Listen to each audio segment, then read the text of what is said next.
Alhamdulillahi rabbil alamin alladzi arsala rasulahu bil huda wa dinil haqq liyudhhirahu 'ala dini kullih wa kafa billahi syahida. Asyhadu an la ilaha illallah wahdahu la syarikalah wa asyhadu anna Muhammadan abduhu wa rasuluh. Allahumma shalli ala sayyidina Muhammadin wa ala alihi wa sahbihi wasallim ajma'in. Usikum wa nafsi bitaqwallah faqad fazal muttaqun. Ya ayyuhalladzina amanu taqullaha haqqa tuqatih wa la tamutunna illa wa antum muslimun. A'udzu billahi minasyaitonir rajim. Bismillahirrahmanirrahim. Ya ayyuhan nasu taqu rabbakumul ladzi khalaqakum wal ladzina min qablikum la'allakum tattaqun. Rabbis shrahli sadri wa yassirli amri wahlul 'uqdatam min lisani yafqahu qawli. Sebelumnya kepada jamaah bapak-bapak yang di belakang mungkin minta tolong adik-adik kita yang di luar ini masih bermain-main, tolong diminta untuk lebih tertib. Minta tolong.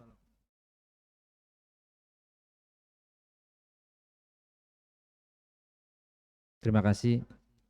Hadirin sidang Jumat yang dirahmati Allah. Dalam suatu hari saat bermajelis Rasulullah bersama para sahabat di Masjid Nabawi. Kemudian Rasulullah bersabda, sebentar lagi akan datang seorang penghuni surga.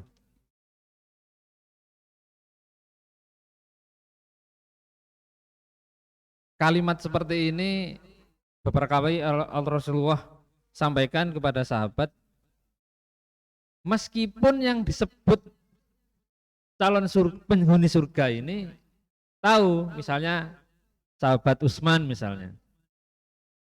Namun para sahabat kala itu tidak terus santai-santai mungkin, aku wis calon penghuni surga, tidak. Namun semangat belajar dan semangat beramal sangat kuat sekali. Nah, ketika Rasulullah mengatakan sebentar lagi datang seorang penghuni surga, itu sahabat yang lain itu penasaran seperti apa orangnya. Kemudian datang seorang laki-laki, tidak disebutkan namanya dalam hadis ini. Dia datang, wajahnya baru kena air wudhu, masih basah, dan sambil menenteng sandal. Mungkin kalau masjid besar ya, misalnya di Ampel atau masjid, kalau yang pernah haji umroh, itu sandal itu ditaruh di kresek, ditenteng, dibawa masuk, mungkin taruh tas. Mungkin kira-kira seperti itu. Kalau kita masjid yang seperti ini ada tempatnya. Tapi kalau masjid yang sangat besar biasanya ada tempat atau malah ditenteng masuk, ada kreseknya. Besoknya Rasulullah mengatakan yang sama. Bentar lagi akan datang seorang penghuni surga. Gitu ya, orang itu lagi. Ya. Hari ketiga begitu terus. Sampai 3 hari mengatakan demikian. Nah, karena semangat beramal para sahabat ini sangat kuat, maka ada beberapa sahabat, salah satunya disebutkan Abdullah bin Amr. Ini penasaran, seperti apa orang kok disebut Rasul penghuni surga, padahal orangnya masih ada di sini. Ya. Tentu Rasulullah mengatakan demikian berdasarkan wahyu. Nah, tapi pasti ada rahasia di balik itu, ada hikmah di balik itu. Seperti apa sosok ini? Tapi orang ini tidak terkenal, tidak seperti sahabat-sahabat yang masyhur lain. Maka ada sahabat yang masih muda saat itu bersiasat, bagaimana caranya saya bisa kenal orang ini. Kemudian dia menyampaikan tujuannya, saya boleh minta izin menginap di rumah Anda. Karena dalam Islam adab seorang muslim, sesama muslim, seorang muslim punya kewajiban menghormati tamunya yang menginap di rumahnya sampai 3 hari. Nah, setelah 3 hari si tuan rumah boleh. Nah, sunnahnya sampai 3 hari saja. Kalau lebih dari 3 hari sedekah saja. mau tetap boleh diizinkan menginap atau diminta pamit. Bermalam, malam pertama dilihat dia bangun malam seperti biasa, zikir, ibadah. Paginya biasa ibadah. Besoknya sama. Hari ketiga sama.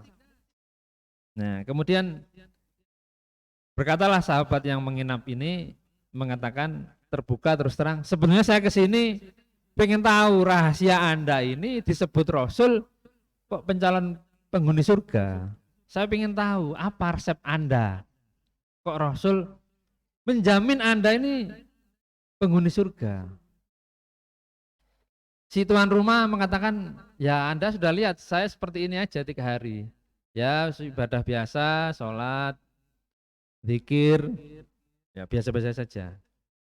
Oh tidak ada yang asing, tidak ada yang spesial, khusus gitu. Kalau gitu saya akan pamit saja kalau gitu. Belum beranjak pamit, kemudian si tuan rumah mengatakan, hanya saja setiap malam saya berdoa, kemudian saya berkata pada diri saya sendiri, mengadu kepada Allah, saya memaafkan semua kesalahan saudara saya, orang-orang beriman yang berinteraksi dengan saya.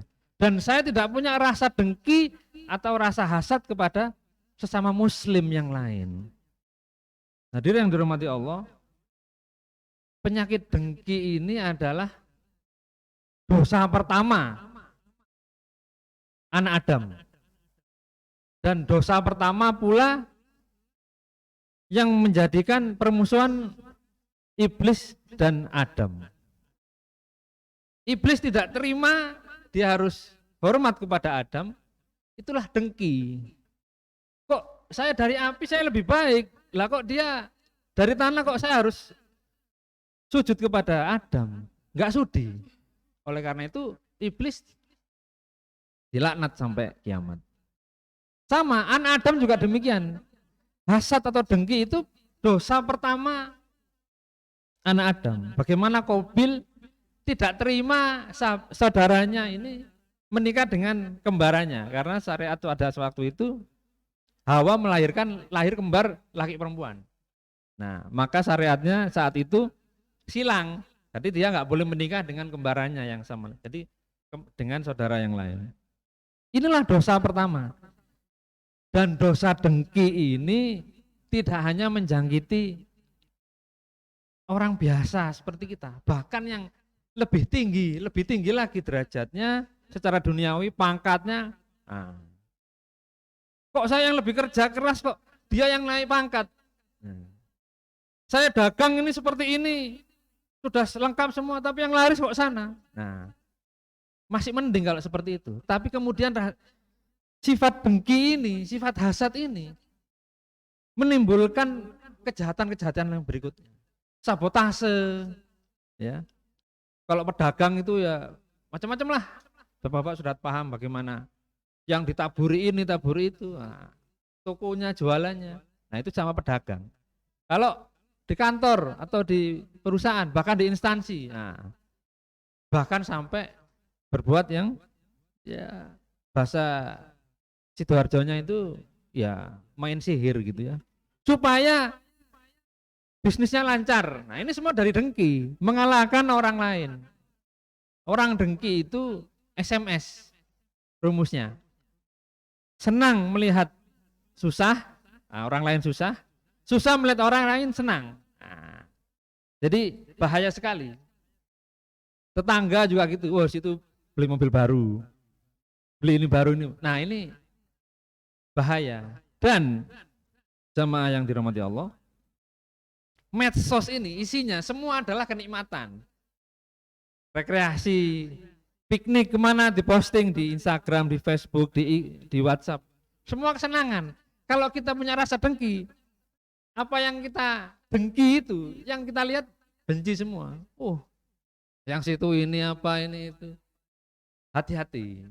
Padahal mungkin yang posting itu ya mungkin anaknya naik kelas, anaknya juara kelas, anaknya juara ini. Nah, anak kita mungkin tidak. Nah, ini situ beli ini, beli itu. Nah, ini medsos itu semuanya isinya kesenangan, kenikmatan, dan mengundang hasad dan dengki.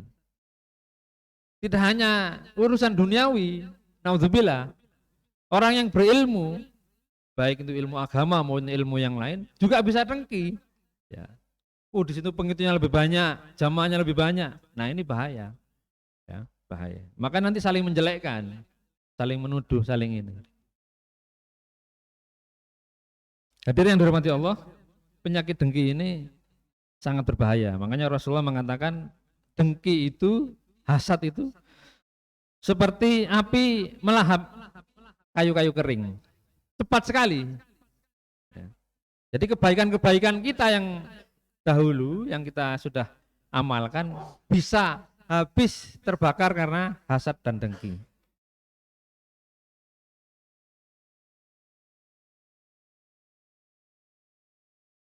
Nah, sifat manusia ini kan tidak pernah puas. Nah, karena itu di forum yang mulia ini untuk mengikis sifat dengki, hasad, tidak lain sebagaimana nasihat Rasul. Untuk urusan duniawi, lihatlah yang lebih kurang atau yang di bawah kita. Supaya apa? Muncul syukurnya.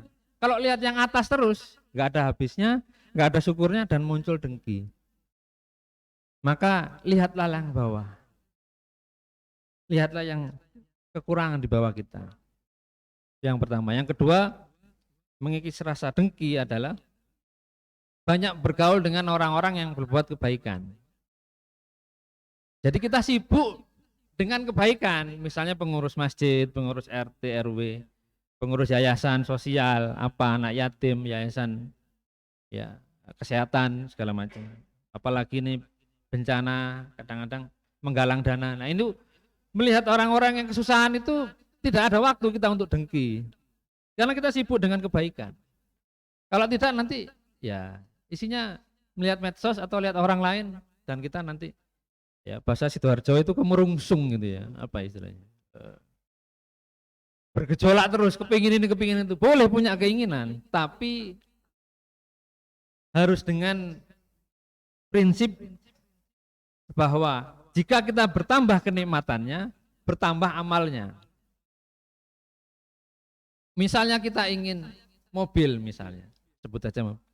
Maka dengan mobil itu kita bisa bepergian kemana-mana, tapi juga mobil itu juga parkir ke masjid untuk sholat, untuk jamaah, untuk taklim. Ya. Jangan sampai seperti kata-kata yang ada di medsos. Ya. Laut diseberangi, gunung didaki, masjid dilewati. Nah ini, jadi makin bertambah nikmat harusnya bertambah amal kebaikan. Jadi nikmat itu untuk kebaikan. Kalau nikmat itu makin jauh kita dari agama ini, naudzubillah, berarti itu istidraj. Bahasa lainnya adalah umpan. Umpan itu kan dimakan, padahal umpan itu ke neraka, naudzubillah min dzalik. Hadirin dimuliakan Allah, bahaya dengki dan hasad ini bisa menjangkiti siapa saja, level mana saja, yang atas maupun yang bawah, anak-anak maupun yang dewasa. Mudah-mudahan kita terjauhkan dari penyakit dengki ini. Aku lu qouli hadza wa astaghfirullahi wa lakum.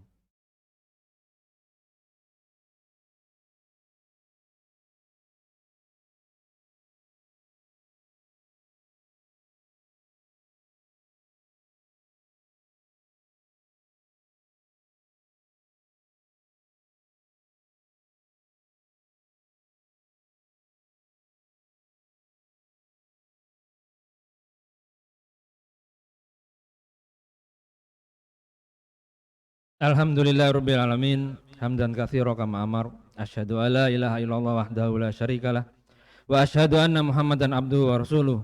Allahumma sholli ala sayidina Muhammadin wa ala alihi wa sahbihi wa sallim ajma'in. Usikum wa nafsi bitaqwallah faqad fazal muttaqun. A'udzubillahi minasyaitonir rajim. Bismillahirrahmanirrahim. Ya ayyuhalladzina amanu taqullaha haqqa tuqatih wa la tamutunna illa wa antum muslimun. Sidang jemaat yang dirahmati Allah, kita berdoa kepada Allah Subhanahu wa taala. Yang pertama, kita dijauhkan dari sifat dengki, dari hasad, dari iri, Kalau Rasulullah mengatakan iri boleh kepada dua orang, yaitu orang yang punya ilmu, ya. Kemudian ilmu itu untuk diamalkan untuk kebaikan, kemanfaatan. Boleh iri, tapi bahasa agamanya namanya ghibthah, bukan hasad. Nah, makanya di surat Al-Falaq kita berlindung daripada orang-orang yang bersikap hasad pada kita. Yang kedua, boleh iri kepada orang yang banyak sedekah, punya harta tapi banyak sedekah. Nah, ini boleh iri. Iri maksudnya kita ingin seperti itu. Kita memohon kepada Allah Subhanahu wa taala agar kita dijauhkan dari sifat dengki, keluarga kita, istri kita, anak-anak kita. Karena kadang-kadang orang tuanya sudah menahan diri tapi istri dan anak-anak punya sifat seperti itu sehingga merongrong ayah dan kepala keluarga. Yang kedua, kita mohon kepada Allah agar diberi usia agar sampai kepada Ramadan, insya Allah kurang dari 1 bulan lebih, insya Allah kita akan berjumpa dengan Ramadan. Mudah-mudahan kita diberi sehat walafiat insya Allah. Yang ketiga, kita mohon pada Allah agar kita diberi kekuatan karena beberapa saudara kita baik di dalam negeri, di luar negeri tertimpa musibah, ada gempa di Turki dan di beberapa tempat yang lain. Kita mohon pada Allah yang ada di sini, alhamdulillah kita diberi kesehatan, afiat, dan yang diberi musibah mudah-mudahan diberi kesabaran dan menjadi pahala kesabaran yang tiada terhingga. A'udzubillahi minasyaitonirrajim. Bismillahirrahmanirrahim. Allahumma sholli ala sayyidina Muhammad wa ala ali sayyidina Muhammad walhamdulillahirabbil alamin. Rabbana zalamna anfusana wa illam taghfir lana wa tarhamna lanakunanna minal khasirin. Rabbana ighfir lana wa liwalidina warhamhuma kama rabbana shighara. Allahumma ighfir lil mu'minina wal mu'minat wal muslimina wal muslimat al ahya'u min wal amwat innallaha sami'un qaribun mujibud da'wat laqadil hajat. Allahumma la dada' lana damban illa ghafartah wa la hamman illa faradtah wa la dainan illa qadaitah wa la hajatan min hawaidid dunya wal akhirah illa qadaitah ya arhamar rahimin. Allahumma inna nas'aluka salamatan fid din wa afiatan fil jasad wa ziyadatan fil ilmi wa barakatan fil rizqi wa tawbatan qablal maut wa rahmatan indal maut wa maghfiratan ba'dal maut. Rabbana ighfir lana wa li ikhwanil ladzina sabaquna bil iman wa la taj'al fi qulubina ghillan lil ladzina amanu rabbana innaka ra'ufur rahim. Rabbana hab lana min azwajina wa dzurriyyatina qurrata a'yunin waj'alna lil muttaqina imama. Rabbana atina min ladunka rahmah wa hayyi lana min amrina rasada. Rabbana afrigh alaina sabra wa tsabbit aqdamana wansurna 'alal qaumil kafirin. Rabbana taqabbal minna innaka antas samiul alim wa tub alaina innaka antat tawwabur rahim. Rabbana atina fid dunya hasanah wa fil akhirati hasanah wa qina adzabannar. Subhana rabbika rabbil izzati amma yasifun wa salamun alal mursalin walhamdulillahi rabbil alamin.